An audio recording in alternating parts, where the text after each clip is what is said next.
A recuperação extrajudicial pode estar sujeita, ora à homologação facultativa, ora à homologação obrigatória, tá?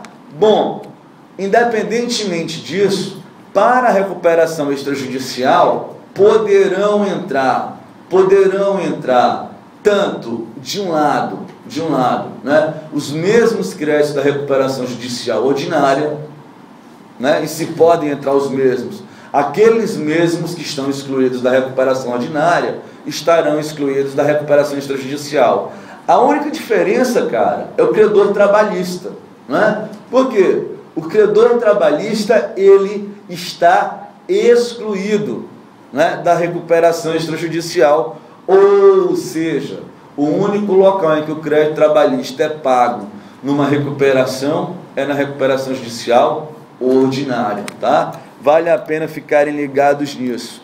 E por final, né,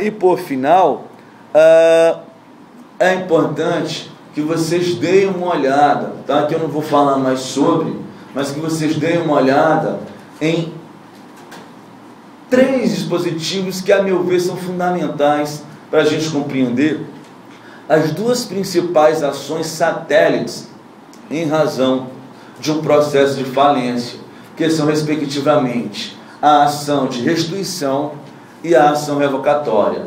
Essas são ações importantes que a gente compreenda, até mesmo para a nossa primeira fase, né?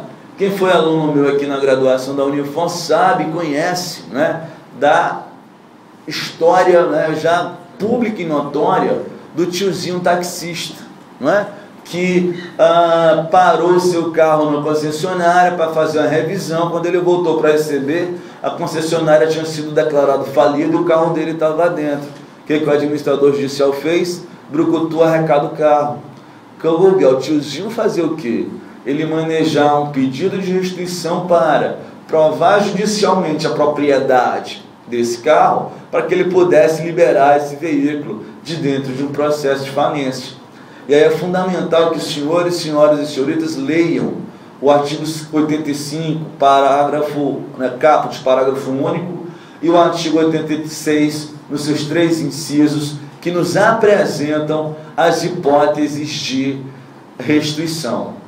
De outro lado, meus amigos, a gente tem a revocatória, né? Veja, se a restituição entrou um bem meu no processo de falência de outrem, e eu estou entrando para tirar esse bem de dentro, a revocatória ela faz o caminho inverso.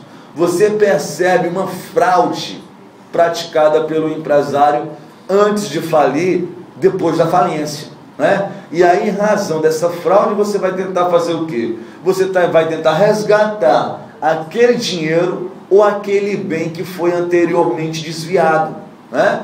E aí é importante que os senhores saibam o quê?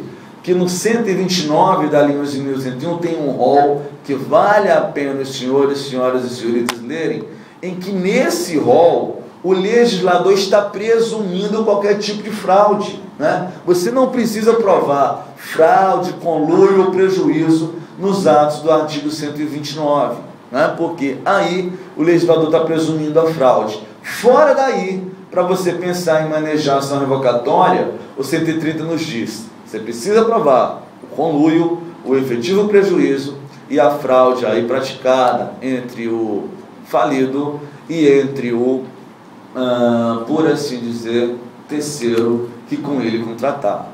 Beleza? Bom, sem maiores demoras, então vamos começar a conversar sobre esse material aí que eu separei para conversar com vocês. E aí vejam, né? É um material composto, né, de 13 questões, é isso mesmo? De 15 questões, tá?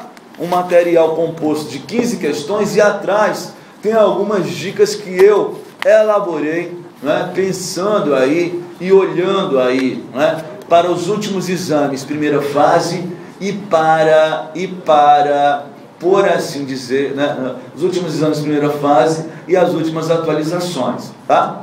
A propósito, quem estava aqui ontem, né, ou quem não pôde vir ontem, né, eu gravei aquela nossa aula de ontem no auditório da biblioteca, já estou editando, a partir de hoje à noite eu vou começar a botar. Estou tentando fazer a mesma coisa aqui agora, tá? Por isso que o código está aí parado, graças a Deus eu estou lembrando tudo, né? Senão eu vou ter que parar. Bom, então, quem não pôde vir e tal, a partir de hoje à noite eu já começo a postar os fragmentos da aula passada no meu canal do YouTube. Os senhores todos já sabem, né?